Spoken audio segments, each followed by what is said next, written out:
सिया राम जय जय राम, जय जय राम भक्त हनुमान।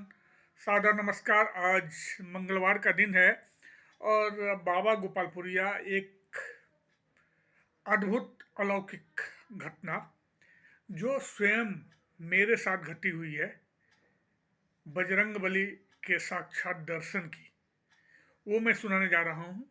उसके पहले आपको बता दूं कि आज मंगलवार का दिन है, हनुमान का वार है। आज मंगलवार को हनुमान जी की आराधना या हनुमान चालीसा का पाठ हर व्यक्ति को करना चाहिए नहाने धोने के बाद, और रात को भी सोने से पहले कर लीजिए तो और अच्छा है। और सुनिए ना, एक चीज़ मैं बताऊं, हनुमान चालीसा का पाठ आप कभी भी करें, उसके पहले उनके जो इष्ट देव हैं भगवान राम, उनको नमन जरूर कर लें। क्योंकि अगर आप भगवान राम को नमन करते हैं तो हनुमान जी ऐसे ही प्रसन्न हो जाते हैं। तो हनुमान चालीसा पढ़ने के पहले भगवान राम, माँ जानकी को याद जरूर कर लें। हाँ, अभी मैं ये जो रोचक क्या कलयुग में घटी ये घटना, पहले तो मैं किसी को बताता नहीं था ये जो हनुमान जी के दर्शन मुझे हुए थे।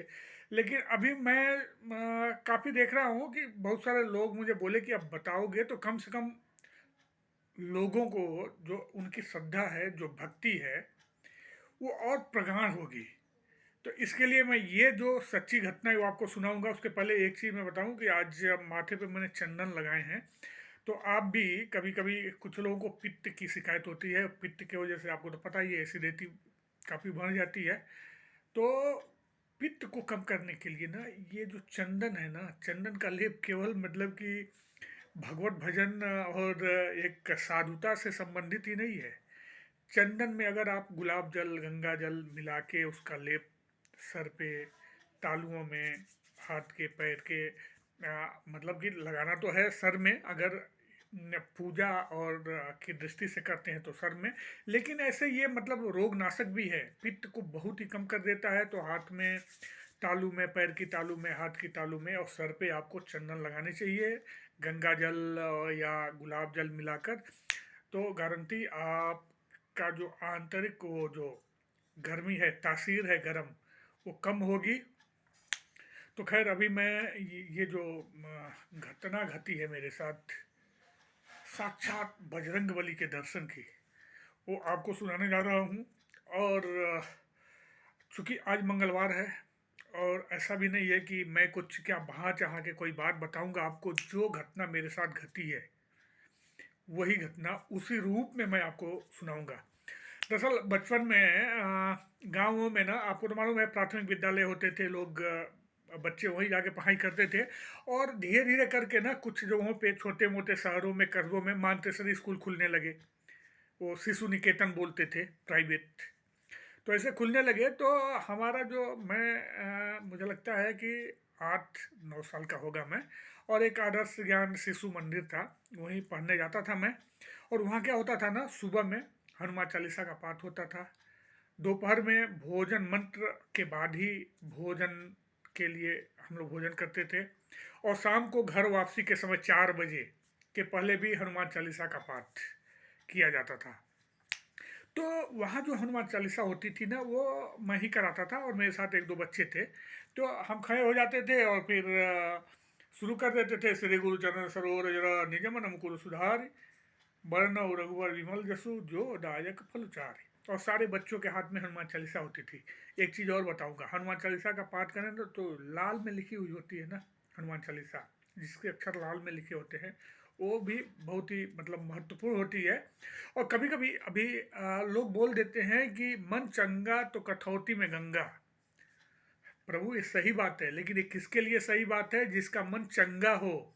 अभी हम प्रभु के करीब पहुंचे ही नहीं तो मन चंगा मतलब क्या? अभी तो हम एक साधन मतलब कि उपयोग कर रहे हैं ना। तो जैसे अभी आपको दिल्ली जाना है तो कोई बस से जाएगा, कोई ट्रेन से जाएगा, कोई प्लेन से जाएगा। तो ये जो मार्ग है ना, अभी हम लोग मार्ग में हैं। तो ये भक्ति मार्ग में क्या है कि ये सब चीज़ें करनी पड़ती है। लोग बोलते हैं कि चंदन लगाने से, टीका लगाने से, ये क्या भगवा वस्त्र पहनने से क्या होता है? बहुत कुछ होता है। क्योंकि जब हम बाह्य रूप से या शारीरिक रूप से इन सब चीज़ों को करते हैं ना, कहीं कहीं उसका मस्तिष्क पे असर पड़ता है, और हमारा ये भक्ति की तरफ हमारा रुझान होता है। क्योंकि मैं फिर से कहूँगा कि मन चंगा तो कठौती में गंगा उन लोगों के लिए है जो इन सब चीज़ों से परे हो गए हैं, जिनको भगवत की प्राप्ति हो गई है, जिनको भक्ति की प्राप्ति हो गई है, जिन्होंने अपने आप को समझ लिया है। महाराज हम लोग तो अभी तुच्छ हैं, कुछ भी अता पता नहीं है, और ज्ञान देने वाले ज्ञान देते हैं मन चंगत कठौती में गंगा। अरे भाई साहब पहले पहुँचिए तो उस स्तर पे, वो इतना आसान नहीं है। वो सबके लिए ये सब चीज़ें आवश्यक है। मंदिर जाना, धर्म तीर्थों पे जाना, भग सत्संग करना, क्योंकि मन चंगा के लिए ये सब चीज़ें हम लोग अभी कर रहे हैं। जब मन चंगा होगा तभी आएगी कठोट में गंगा। तो इसका ध्यान रखिए। और ये सब चीज़ों में न पड़ के ये सब चीज़ें, अभी आप खुद सोचिए, अगर आप फिल्म देखने जाते हैं, कोई देशभक्ति की फिल्म है, तो आपके शरीर में क्या होता है? लगता है ना, आप बोलते हैं जय हिंद, भारत माता की जय। कोई श्रृंगार रस की फिल्म है तो आप कुछ प्रेम रसित गाने गुनगुनाने लगते हैं। तो ये जो चीज़ है ना, ये जो है, ये सब जो भी चीज़ें हैं, वातावरण है, परिवेश है, उसका मन पे बहुत असर पड़ता है। तो खैर अभी मैं सीधे अपनी बात पे आ जाता हूँ, वो घटना आपको सुना देता हूँ, नहीं तो ये वीडियो बहुत ही वहाँ हो जाएगा। हाँ तो जो जो स्कूल था उसमें हम हनुमान चालीसा का पाठ करते थे। मैं जब घर पे भी आता था ना, तो खाट पे सो के, समझ रहे ना। और बचपना था, मुश्किल से मुझे लगता है कि 11-12 साल उम्र होगी उस समय। तो फिर मैं वहाँ भी शुरू हो जाता था 10-11 साल, 9, अब उतना भी 9, 10, 11 समझ के चलिए। तो मैं क्या करता था ना, वहाँ भी हनुमान चालीसा का पाठ करता था। और कुछ चीज़ें ऐसी थी ना उस समय, कुछ सत्संग उत्संग भी होते थे कहीं, तो मैं जाके उनको भी सुनता था। और सुनिए एक चीज़, कहीं गांव में या दूसरे गांव में, आपको मालूम है ना कि अपने वहाँ विशेषकर यूपी में, बिहार में अखंड रामायण का पाठ होता है। और अखंड रामायण पाठ के साथ ही अखंड हरि कीर्तन का पाठ, एक हरे राम राम राम हरे हरे, हरे कृष्ण कृष्ण कृष्ण हरे हरे। ये लोग 24 घंटा घूम के गाते हैं, और या 48 घंटा गाते हैं, या और भी ऐसे ही। वैसे ही अखंड रामायण का पाठ होता है, अखंड रामायण का पाठ। उसमें भी क्या करते हैं कि लोग बैठ के और रामचरितमानस का पारायण करते हैं पूरा एक बार में, वो भी 24 घंटे चलता है। ऐसे करके पूरा रामचरितमानस पढ़ना होता है उसमें। तो ये सब चीज़ें होती थी, उसमें भी मैं भाग मतलब कि जाता था, और प्रेम से, सरल हृदय से वो भी गाता था मैं भी। तो एक बार की बात है कि रात के लगभग, अब देखिए मेरे रोए खड़े हो रहे हैं जब मैं ये वृत्तांत आपको सुनाया। अलौकिक है, अद्भुत है, जीवन में सब कुछ मिल गया है मुझे। कुछ लोग बोलते हैं चश्मा क्यों लगाते हैं, शौक से लगाता हूँ, ऐसा नहीं है कि आंखें कमज़ोर है। हनुमान भक्त की आंखें कमज़ोर नहीं हो सकती, शौक है लगाने लगाने का, तो लगाता हूँ मैं। तो क्या हुआ कि आ, तो सुबह का समय था, लगभग 3-4 बज रहे होंगे, और हम सोए हुए थे। और आपको तो मालूम है गर्मी का दिन था ना, तो गांव में लोग ऐसे कुछ बाहर सोते हैं, ऐसे खाट लगा दिया जाए, सब सोए रहते हैं। और मैं ना, घर के का जो असोरा होता है ना बाहर का, ऐसे लंबा एक खुला हुआ, उसमें मैं सोया था। क्योंकि हल्की एक आध बूंदाबांदी हुई थी, तो मैं वहाँ जाके सो गया था खाट पे। और बगल में हमारे दादाजी सोए हुए थे दूसरे खाट पे। हुआ यूँ कि 3-4 बजे का समय होगा, मेरी नींद खुल गई। नींद खुलने का कारण क्या था कि मुझे ऐसे आभास हुआ कि कोई तो अद्भुत, कोई एक आकार प्रकार रूप स्वरूप मेरे सामने आ गया है। जी हाँ, साक्षात बजरंग बली, वो भी ना, वो बोलते हैं ना सिंदूरी कलर के हनुमान जी का एक अद्भुत रूप धीरे धीरे मेरे सामने ऐसे बनना शुरू हुआ। और देखते देखते पैर इधर रहता है ना, उधर ही एक हनुमान जी का साक्षात सिंदूरी एक विशाल मतलब रूप सामने अवतरित हो गया। और मैं ना उस समय क्या हुआ, एकदम डर गया, और सो के, और भी जो कंबल चद्दर थे जो भी थे उधर, उनको चद्दर को ऐसे खींच के, और मैं डर के और लगा गाली देने। और बीच बीच में ना सर ढकता भी था, निकाल के देखता था, वो काया जा नहीं रही थी, काया मेरे सामने।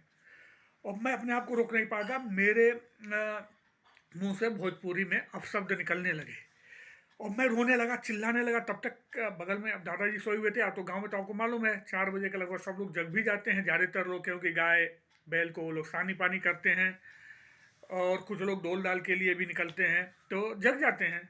तो क्या हुआ, दादाजी दौड़ के आए मेरे पास, बोले क्या हुआ? तो मेरे मुंह से निकला, भोजपुरी में ही निकला कि देखिए ये हनुमानवा मुझे बहुत परेशान कर रहा है, सामने जा ही नहीं रहा है, 5-7 मिनट से ये मुझे परेशान करके रख दिया है। तो मेरे दादाजी को पता नहीं क्या लगा, वो बोले कि बेवकूफ़ी मत कर, तुम हनुमान हनुमान मैं बोला हनुमान हनुमान गया भाड़ में, ये हट नहीं रहा है, आप मुझे यहाँ से जल्दी कुछ तो कीजिए। उसके बाद दादाजी बोले बेवकूफ़ी फिर से बोले मत कर, तुम हनुमान चालीसा का पाठ कर, हनुमान बोले, लेकिन पता नहीं मुझे क्या हो गया था, वो सब चीज़ों के तरफ मेरा बिल्कुल ध्यान नहीं था। मेरे